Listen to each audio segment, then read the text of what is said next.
This whole project, the euro, it wasn't about economics, you know.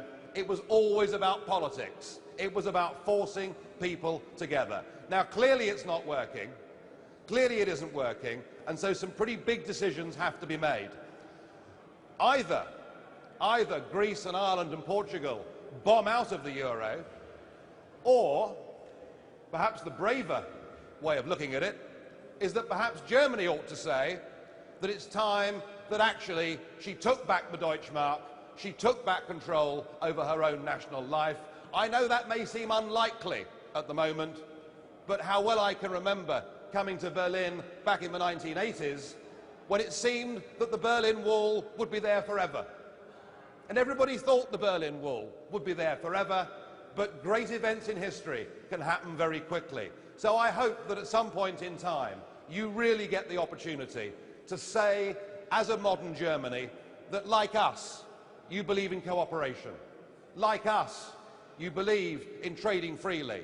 Like us, you will sit round a table and we'll agree and we'll negotiate environmental standards. We'll agree and negotiate some minimum safety standards. We'll do all of those things, but that we will operate as our own functioning national democracies. That's the vision of the future.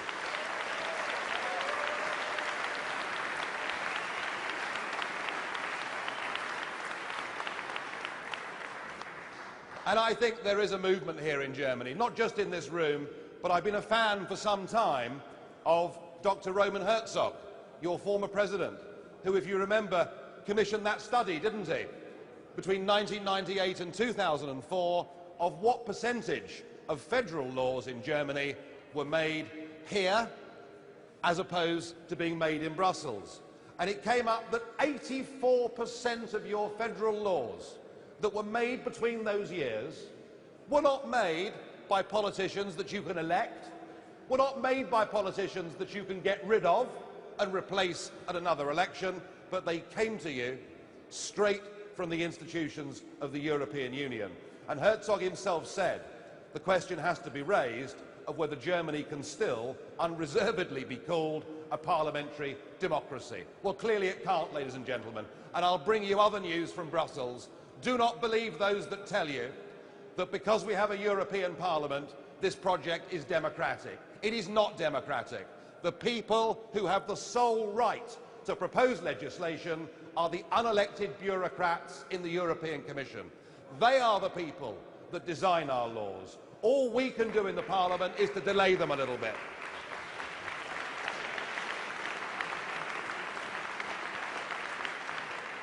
I'm often asked, well, Nigel, surely the rational thing, surely the logical thing is to fight to reform the European Union from within, to fight to democratise the European Union. And people say that, and they're genuine in their desire to push for it. But even to say that, ladies and gentlemen, is to fundamentally misunderstand what this project has been about from the very start. Jean Monnet, who was the author of this, hated the concept of democracy. Because with democracy, you have a government elected for a 4 or 5 year term, and they steer in that direction. But if at the next election you get a government of a different hue, they then veer off in another direction.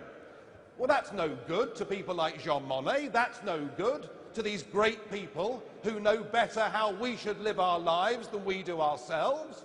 No, these people have got 10, 20, 50-year plans. They've marked our futures out for us, and they do not want anything as inconvenient as democracy getting in the way. And that's where the Monnet method came from.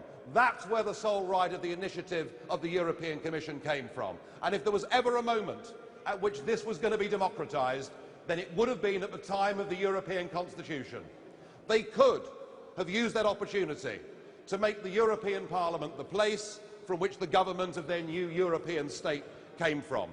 Personally, I wouldn't have been in favour of that, because it still would have put, national delegations in a minority position. But they could have gone for it, and they could have put it to the peoples of Europe in referendums, and you know what?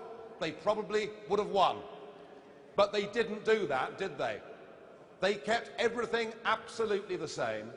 They synthetically made the European Parliament look a little bit more powerful than it was before, but the reality was that nothing's changed. And then, when the French said no, and the Dutch said no, they just chose to ignore them.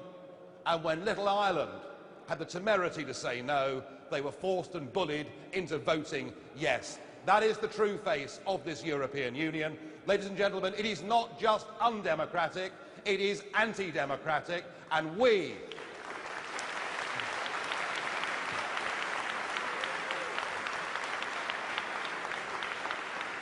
It is our great historic task to fight for our nations, to fight for our democracies, to fight for our children and grandchildren to grow up as free people. We've made a start in the United Kingdom with this, and I believe here today in Berlin you have made a start too, and I thank you.